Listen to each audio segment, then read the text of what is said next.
దేవుడికి మహిమ కలుగును గాక. అందరూ బాగున్నారు కదండి. దేవుడి ఈ సంవత్సరం మిమ్మల్ని ఫలభరితంగాను ఆశీర్వాదకరంగాను దేవుడు మిమ్మల్ని దీవించి ఆశీర్వదించును గాక. ఆమేన్.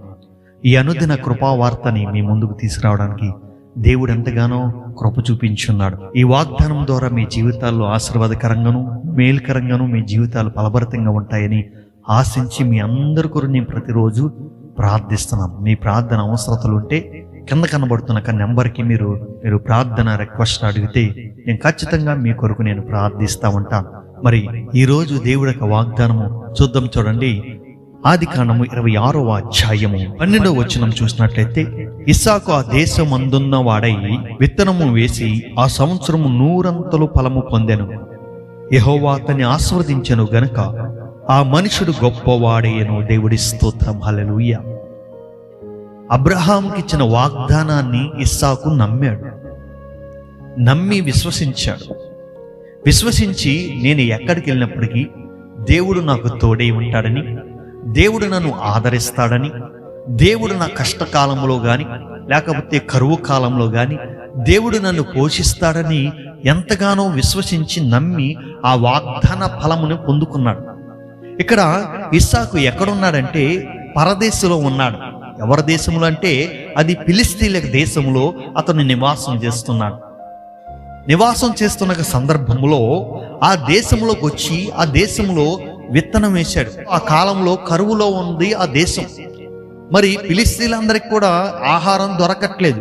కానీ ఇస్సాకు ఆ దేశంలోకి వచ్చి విత్తనం వేస్తే ఆ దేశంలో ఆ సంవత్సరం 100 ఫలం వచ్చిందట. దేవుడి స్తోత్రం. హల్లెలూయా. చూడండి, ఎవరైనా విత్తనం వేస్తే ఒక 5 ఎకరాలకో 10 ఎకరాలకు వేస్తే ఆ 10 ఎకరాలకు పంట వస్తుంది, కానీ 100 పంట రాదు.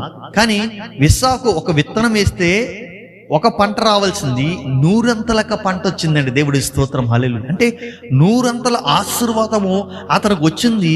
అది రావడం గల కారణం ఏంటంటే అతడు వాగ్దానాన్ని నమ్మాడని. దేవుడి స్తోత్రం. హల్లెలూయా. అబ్రహాంకి ఇచ్చిన వాగ్దానాన్ని నమ్మాడు. అబ్రహాముని దేవుడు ఆశీర్వదించిన రీతిగా అబ్రహాం మీద ఒక ఆశీర్వాదము ఇస్సాకు మీద ఉంది. ఇస్సాకు కూడా తండ్రికి దేవుడు ఇచ్చిన వాగ్దానాలని ఇస్సాకు నమ్మి విశ్వసించి ముందుకు సాగుతున్నాడు. కాబట్టి కరువు కాలంలో కూడా ఇస్సాకు విత్తనం వేస్తే అతనికి 100 ఆశీర్వాదం వచ్చిందంట. అతనంట దీవించబడ్డాడంట, 100 ఫలము పొందాడంట. దేవుడంట అతన్ని ఆశీర్వదించాడంట. అతను క్రమంగా అభివృద్ధి అవుతూ వచ్చి ఉన్నాడంట. దేవుడి స్తోత్రం. దేవుడికి మహిమ కలుగును గాక. ఆమేన్. తన బిడ్డలైన వారు కరువులో కానీ కష్టంలో కానీ ఇబ్బందికరమైన పరిస్థితుల్లో కానీ పోషించబడతారు. సారేపతి విధవరాల దగ్గరికి దైవజనుడు వచ్చినప్పుడు 3.5 సంవత్సరాలు ఆ ప్రాంతమంతా కరువుగా ఉన్నప్పుడు దేవుడు ఆ 3.5 సంవత్సరాలు కరువు లేకుండా సమృద్ధి ఇచ్చి తన బిడ్డని దైవజనుడికి కావలసిన ఆహారాన్ని దేవుడు సమకూర్చాడు. కరువులో ఇబ్బందులో ఉన్నావేమో, నీకు ఆర్థిక సమస్యల చేత బాధపడుతున్నావేమో, నా జీవితం ఈ సంవత్సరమైనా ఫలభరితంగా ఉంటుందని నువ్వు ఎదురు చూస్తున్నావేమో. ఇస్సాకుని దీవించిన దేవుడు, ఇస్సాకుని ఆశీర్వదించిన దేవుడు నిన్ను ఆశీర్వదించడా? ఈ సంవత్సరం నీవు 100 ఫలము కోల్పోతున్నావు. నువ్వు విశ్వసించినట్లయితే ఇప్పుడు దాకా బంధింపబడిన పరిస్థితులన్నీ కూడా తెరవబడతాయి. డోర్లన్నీ మూయబడిని, ద్వారాలు తెరవబడట్లేదని నువ్వు బాధపడుతున్నావు కదా.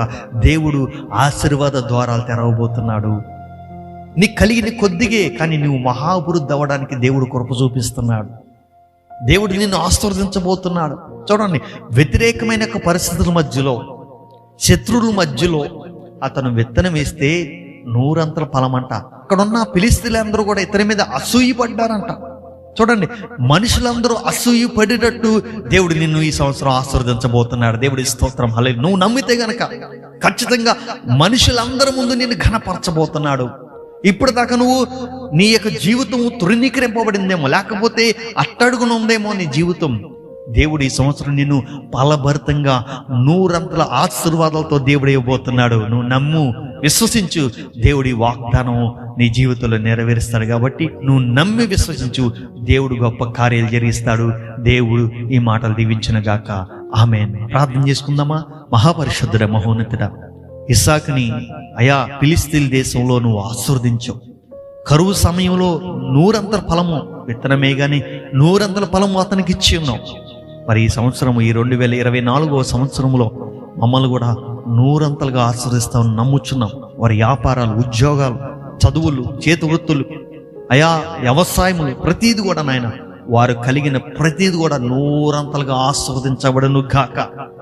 కరువు అనేది లేకుండా సమృద్ధితో నింపబడను గాక. ఏ కొలత అనేది లేక సమృద్ధితో నింపబడను గాక. నీ గొప్ప ఆశీర్వాదం వారికి, వారి కుటుంబాలు కలుగును గాక. అయ్యా నీ కార్యాలు జరిగించమని యేసు నామములో అడుగుచున్నాం తండ్రి, ఆమేన్. మరి ఈ వాగ్దానం విన్న మీరు మీ మట్టుకే కాక అనేక మంది షేర్ చేయండి, సబ్స్క్రైబ్ చేయమని చెప్పండి, లైక్ చేయమని చెప్పండి. అప్పుడు దేవుడి పనిలో మీరు పాల్భాగస్తులు అవుతారు. దేవుడు మిమ్మల్ని దీవించి ఆశీర్వదించును గాక. ఆమేన్.